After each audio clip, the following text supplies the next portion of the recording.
शतरंज और चालें हमारे पास हैं, हुकूमत कहीं नहीं जा रही। वजीर इत्तलात फवाद चौधरी ने बड़ा दावा कर दिया। कहते हैं इमरान खान की मकबूलियत देखकर लोग दंग रह गए हैं। ऑपोजिशन को पता नहीं था रास्ते में कितनी मुश्किलात आएंगी।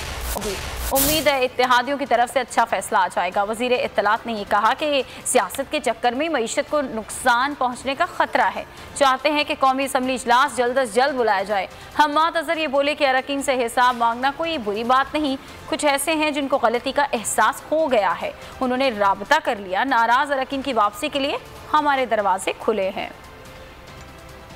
शतरंज भी हमारे पास है, चालें भी हमारे पास हैं और मुस्तकबिल भी हमारे पास है। तो ये लोग जो बादशाह को गिराने निकले थे, इनको पता ही नहीं था कि रास्ते में मुश्किलात क्या आएंगी। बातों में आके समझ लिया कि इमरान खान की पॉपुलैरिटी कम हो गई है। हालांकि अब उनको जब एहसास हुआ है और लग पता गया है कि इमरान खान को बगैर पाकिस्तान की सियासत मुकम्मल ही नहीं है। इत्तेहादियों के साथ भी हमें उम्मीद है कि इंशाल्लाह एक वाज़ेह फैसला उनका जो है वो आ जाएगा।